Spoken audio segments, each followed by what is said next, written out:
Welcome back, y'all. This is Jim with Homestyle Southern Cooking in Merida and Mexico.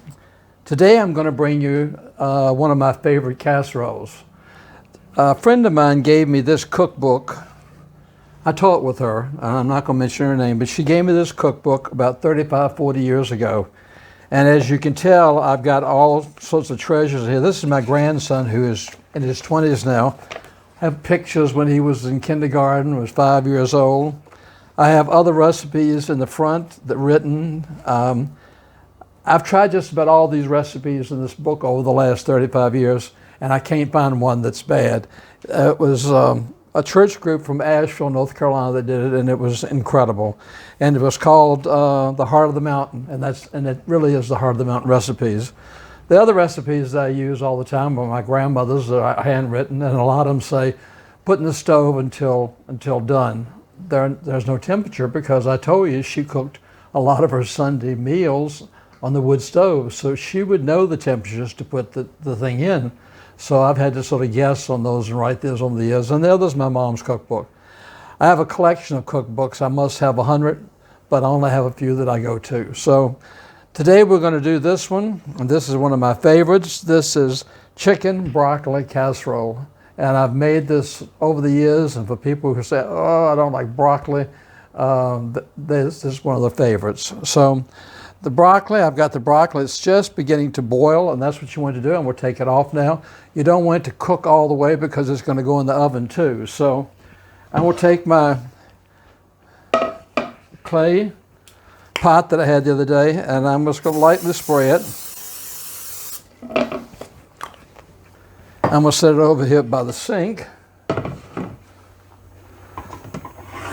And I'm going to take my broccoli, which I said is just beginning to boil, and I'm going to strain it. It's hot.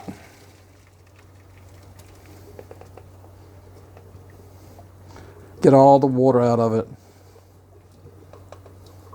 Okay, and then I'm going to put my broccoli into this pan.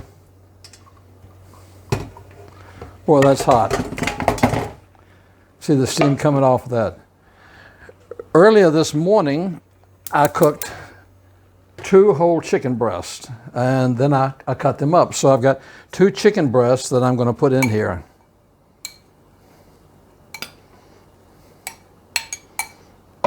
Okay. And we'll stir those together just a little bit.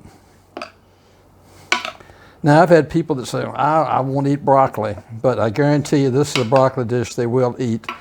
Some of these ones that my kids grew up on, and it's really funny that we had a lot of friends that would go to their house, and they would tell the girls we were going to have broccoli, or especially spinach, and they go, oh, I can't wait, we can't wait.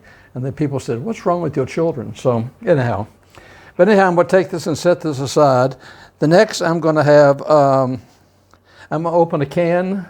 If you have 2 cans of cream of chicken soup, you can use 2 cans, or you can use a chicken with mushrooms, either one. Today I'm going to mix them. I'll put a can of chicken and mushroom and a can of cream of chicken. So this is my chicken and mushroom. Let's get all that out there. We'll put that one in there.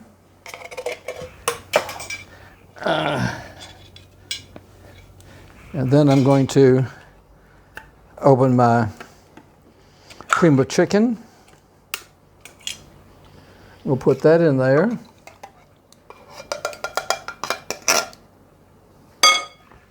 To that, I'm going to add almost a cup of mayonnaise. It's not 3/4, it's just a little bit less than a cup of mayonnaise to it.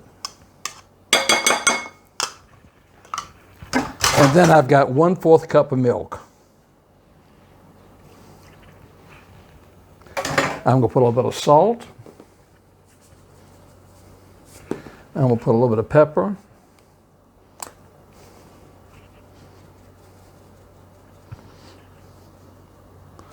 And then I'm going to put 1/4 teaspoon of curry powder. Now, a lot of people like it more curry, or like less curry. I've tried it with a half a teaspoon and everything. I like it better with a fourth a teaspoon, so you get just a slight hint of the curry sauce. Okay, that is the, wow, that smells good. And we'll take this and I'm going to mix this all up together. So I've got a cream of chicken and mushroom, a can of cream of chicken soup, almost a cup of mayonnaise, and a fourth a cup of milk, along with a fourth a teaspoon of curry powder. Okay, after I get that all stirred up really good, I'm going to take it and I'm going to pour it over top of my chicken and broccoli.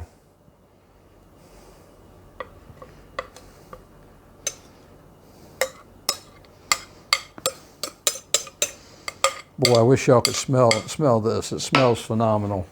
And then I'm going to just lightly toss it a little bit. Not a whole lot, just lightly toss it, because when it cooks, the soup will cook down in between these.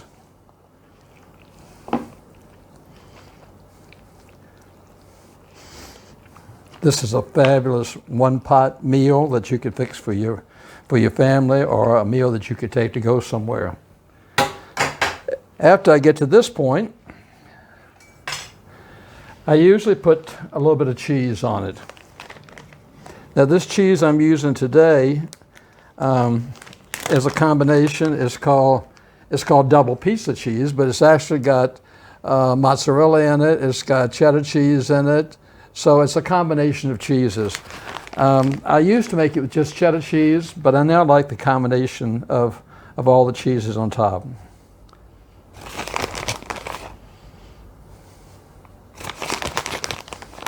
I'm not going to put a whole lot. I'm just going to sort of spread it around on the top a little bit. Now, the next thing, over the years, I've used Ritz crackers, or I've used saltine crackers, and I've crushed them up and covered the top of it, or I've used a cornflake type topping. Today, I'm going to use the cornflake type topping. It's whatever you have in your cabinet.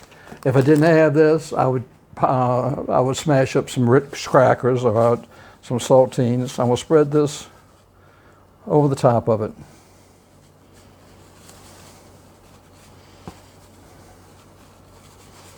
And this will come out nice and crusty. Then what I do is I have like maybe a tablespoon of butter.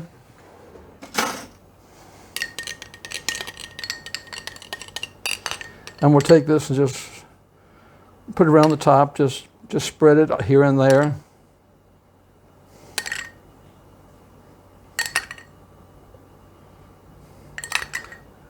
Okay, now I've got my oven set on 375 degrees. This is going to go in the oven for about 20-25 minutes. And when it gets out, I'll be back to show you the finished product, okay? So I'm going to put this in the oven right now.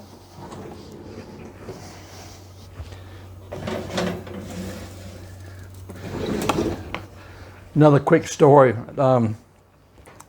When my kids were growing up, they loved broccoli, spinach, everything. I was telling you, we had a rule in our house that everything you had on the table, you had to taste it.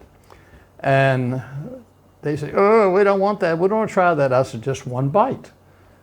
If they take the one bite and they didn't like it, they didn't have to have any more. I guess that would be child abuse today. But anyhow, so they grew up liking spinach, broccoli, everything.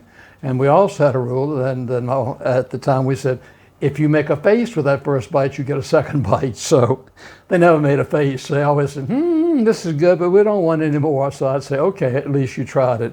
So at least they grew up with appreciation of all different kind of foods. So we'll be back in about 25 minutes, and I will show you the finished results. Okay, it's been about 25 minutes, so let's get this out the oven and see what it looks like.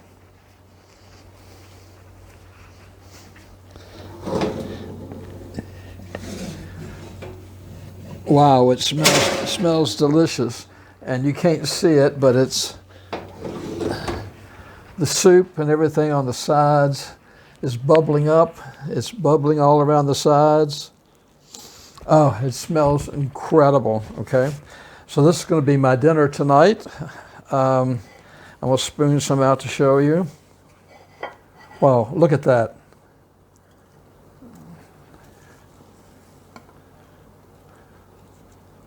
Now, that is a good meal. It's got your broccoli cooked just right, your chicken, your cheese. So this, if you notice, this didn't take any time at all to make.